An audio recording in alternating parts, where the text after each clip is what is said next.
باتیں آپ کے سامنے پیش کرنے کی کوشش کروں گا۔ اللہ تعالیٰ سے دعا ہے کہ کامیابی عطا فرمائے۔ میں نے ابھی جو آپ کے سامنے قرآنی ٹکڑا پیش کیا، وَلَوْ أَنَّهُمْ إِذ ظَّلَمُوا أَنفُسَهُمْ جَاءُوكَ، اس کا مطلب یہ ہے کہ اگر لوگ اپنی جانوں پر ظلم کر لیں تو اے محبوب آپ کی بارگاہ میں حاضر ہو جائیں۔ سبحان اللہ۔ کون؟ یعنی بارگاہ مصطفیٰ میں حاضر ہو جائیں۔ یہ قرآن فرما رہا ہے کہ اگر لوگ اپنی جانوں پر ظلم کر لیں تو اے محبوب آپ کی بارگاہ میں حاضر ہو جائیں۔ اچھا، اپنی جانوں پر ظلم کرنے کا مطلب کیا ہے؟ کیسے آدمی اپنی جان پر ظلم کرتا ہے؟ تو نماز کو چھوڑنا اپنی جان پر ظلم کرنا ہے، روزہ چھوڑنا اپنی جان پر ظلم کرنا ہے، اگر صاحب نصاب ہے اس کے بعد زکوٰۃ نہ دینا یہ بھی اپنی جان پر ظلم کرنا ہے، حسب استطاعت ہوتے ہوئے حج نہ کرنا یہ بھی اپنی جان پر ظلم کرنا ہے، شراب پینا یہ بھی اپنی جان پر ظلم کرنا ہے، جوا کھیلنا یہ بھی اپنی جان پر ظلم کرنا ہے۔ تو اب ہم نے نماز کو چھوڑا، روزہ چھوڑا، حج چھوڑا، زکوٰۃ چھوڑی اور اپنی جان پر ظلم کر لیا۔ اب ہم کو قرآن کہہ رہا ہے کہ اگر تم نے اپنی جانوں پر ظلم کر لیا تو بارگاہ مصطفیٰ میں جاؤ۔ اچھا ایک بات بتاؤ، آپ نے ہم کو حکم دیا کوئی کام کرنے کا، ہم نے نہیں کیا تو ہم گنہگار کس کے ہوئے؟ آپ کے۔ اگر انہوں نے کہا کہ 10 منٹ بولنا، ہم نے بول دیا 1 گھنٹہ، تو ہم نے خلاف ورزی کی، مجرم کس کے ہوئے؟ ان کے۔ تو ہم کو معافی کس سے مانگنی چاہیے؟ آپ سے۔ آپ نے ہم نے حکم دیا تھا کہ یہ کام کرو، ہم نے نہیں کیا تو ہم مجرم آپ کے ہو گئے۔ انہوں نے کہا تھا یہ کام کرو، ہم نے نہیں کیا، ہم مجرم ہو گئے، تو ہمیں معافی ان سے مانگنی چاہیے۔ بالکل اسی طرح نماز کا حکم ہم کو اللہ نے دیا، ہم نے نہیں پڑھا، ہم مجرم ہوئے خدا کے۔ روزے کا حکم ہمیں اللہ نے دیا، ہم مجرم ہوئے خدا کے۔ ہم کو حج کرنے کا حکم اللہ نے دیا، ہم نے نہیں کیا، ہم مجرم ہوئے خدا کے۔ ہم نے زکوٰۃ ادا نہیں کی، ہم مجرم ہوئے خدا کے۔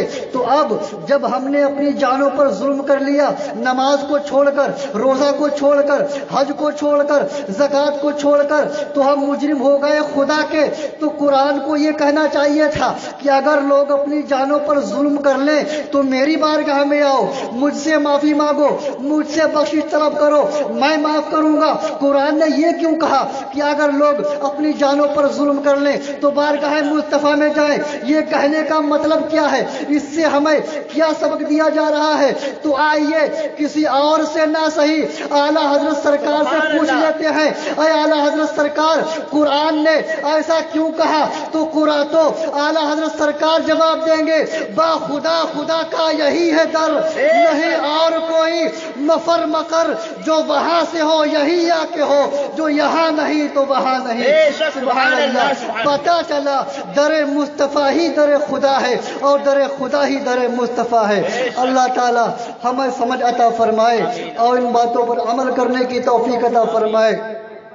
اسی لیے اعلیٰ حضرت سرکار نے فرمایا کہ جو کچھ ملے گا سب بارگاہ مصطفیٰ سے ہی ملے گا، چاہے وہ معافی کا پروانہ ہو، چاہے وہ بخشش کا پروانہ ہو، چاہے وہ جنت کا پروانہ ہو، چاہے وہ اولاد کی نعمت ہو، چاہے وہ کوئی بھی دولت ہو، جو بھی ملے گا سب بارگاہ مصطفیٰ سے ملے گا۔ کیوں؟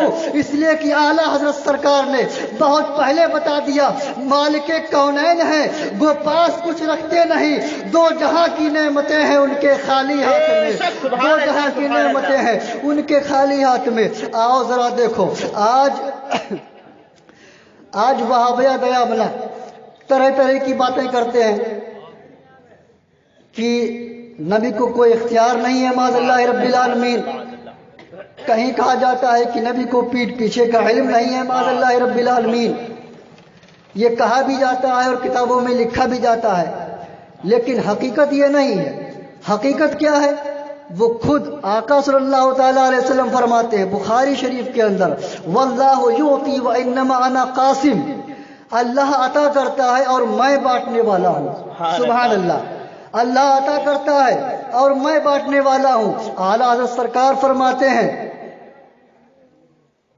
رب ہے موتی یہ ہے قاسم، رب ہے موتی یہ ہے قاسم، رزق اس کا ہے کھلاتے یہ ہے، ٹھنڈا ٹھنڈا میٹھا میٹھا پیتے ہم ہیں پلاتے یہ ہے۔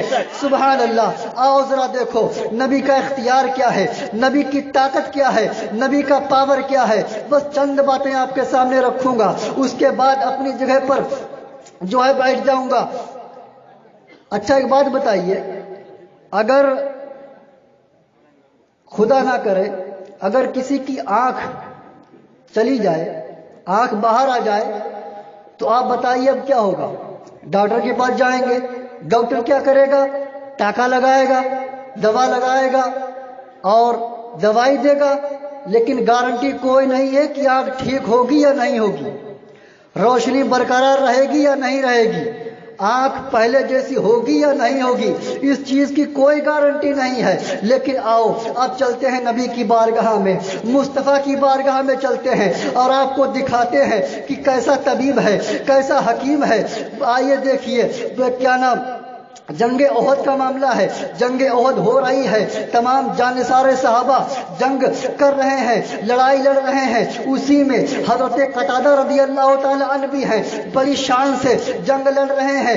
اتنے میں دشمن کا ایک تیر آ کر کے آپ کی آنکھ میں لگا، اور جب آنکھ میں تیر لگا، جب آپ نے تیر کو آنکھ سے نکالا تو تیر کے ساتھ میں آنکھ کا ڈھیلا بھی باہر آ گیا۔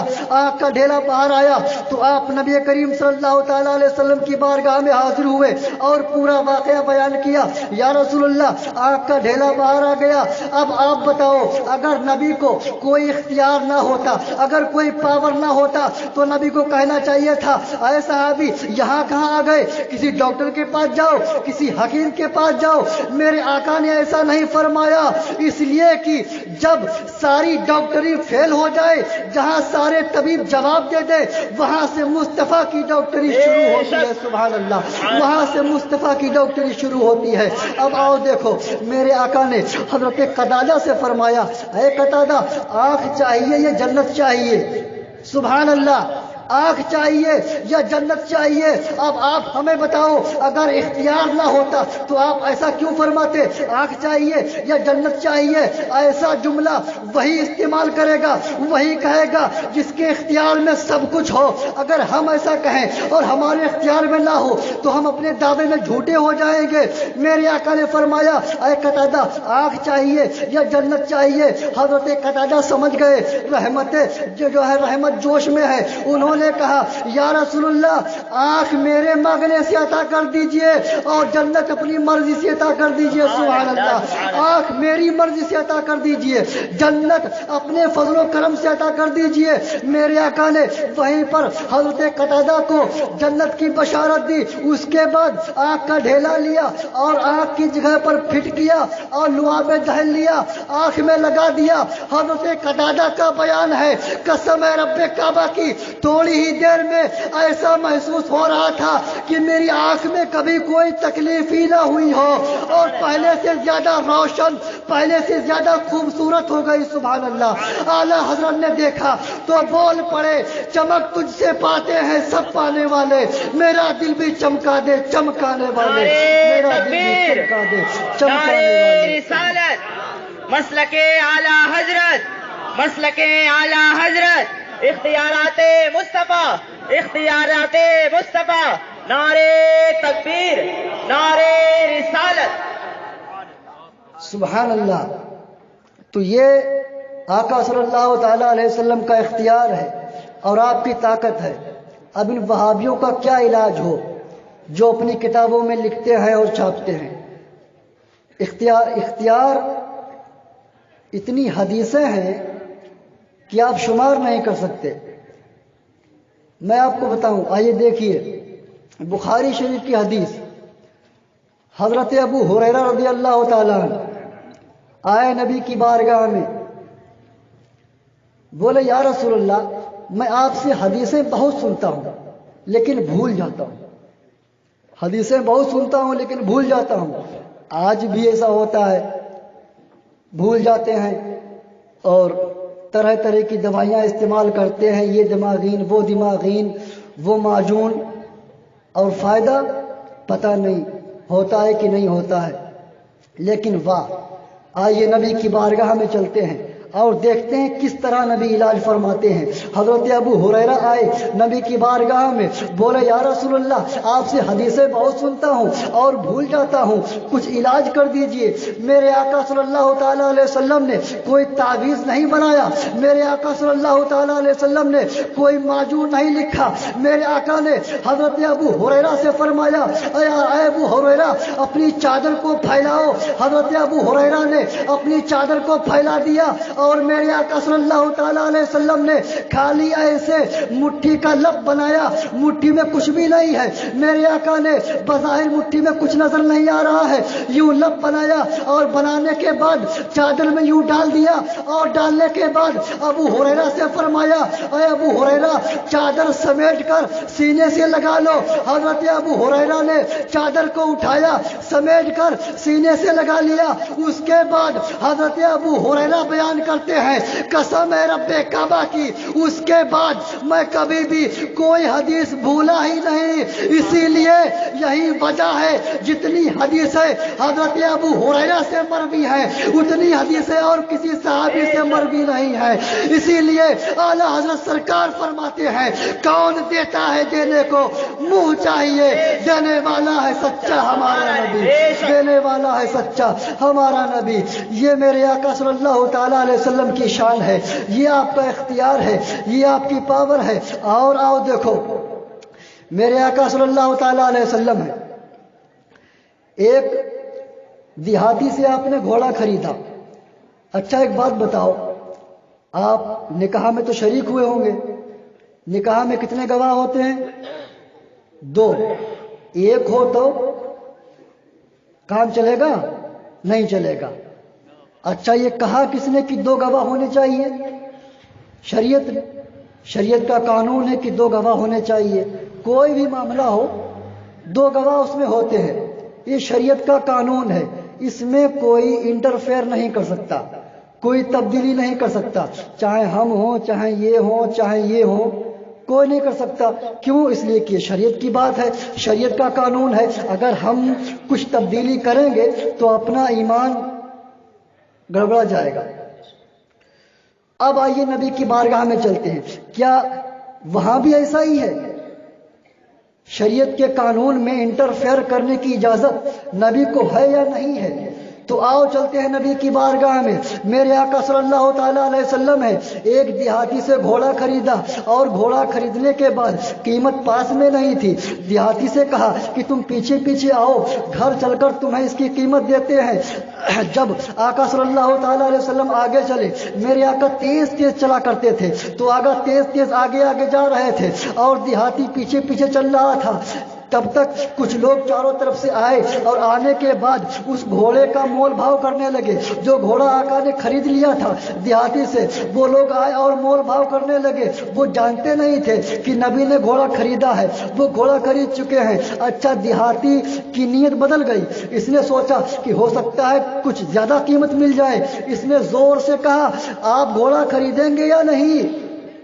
حضور سے کہا کہ آپ گھوڑا خریدیں گے کہ نہیں؟ میرے آقا نے جب یہ سنا تو آپ ٹھہر گئے، آپ نے دیہاتی سے کہا کہ گھوڑا تو تم بیچ چکے ہو، گھوڑا تو میں نے خرید لیا ہے۔ دیہاتی نے کہا ہم نے نہیں بیچا، مکر گیا۔ میرے آقا نے کہا گھوڑا میں نے خرید لیا، دیہاتی کہہ رہا ہے نہیں ہم نے گھوڑا نہیں بیچا۔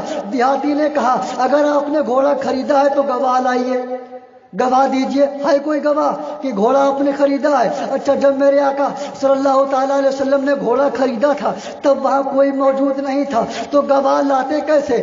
جب تک یہی باتیں ہو رہی تھی تب تک حضرت خزیمہ آ گئے، سبحان اللہ۔ حضرت خزیمہ نبی کے صحابی آ گئے، بولے یا رسول اللہ میں گواہی دیتا ہوں کہ آپ نے گھوڑا خریدا ہے، سبحان اللہ، میں گواہی دیتا ہوں کہ آپ نے گھوڑا خریدا ہے۔ اچھا اگر یہاں پر ہم ہوتے، آپ ہوتے، تو خوش ہو جاتے اور کہتے ہیں کہ ڈوبتے ہوئے کو تنکے کا سہارا کافی ہے، جب کچھ نہیں تو یہی صحیح۔ لیکن بارے میرے آقا صلی اللہ تعالیٰ علیہ وسلم، آپ کی صداقت پر قربان جائیے، آپ کی دیانت پر قربان جائیے۔ میرے آقا نے حضرت خزیمہ سے کہا، اے خزیمہ، جب ہم نے گھوڑا خریدا تھا تم تو وہاں موجود ہی نہیں تھے، تو گواہی کیسے دے رہے ہو؟ گواہی بن دیکھے کیسے دے رہے ہو؟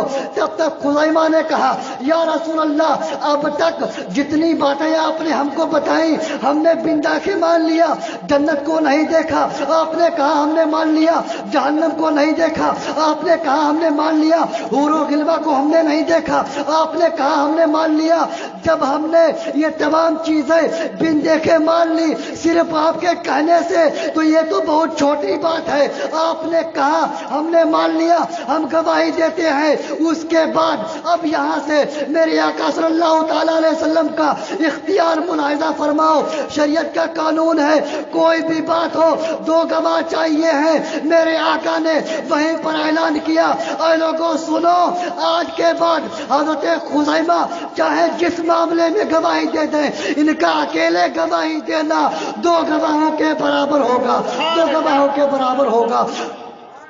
وہ زبان جس کو سب کل کی کنجی کہے، اس کی نافذ حکومت پہ لاکھوں سلام، اس کی نافذ حکومت پہ لاکھوں سلام۔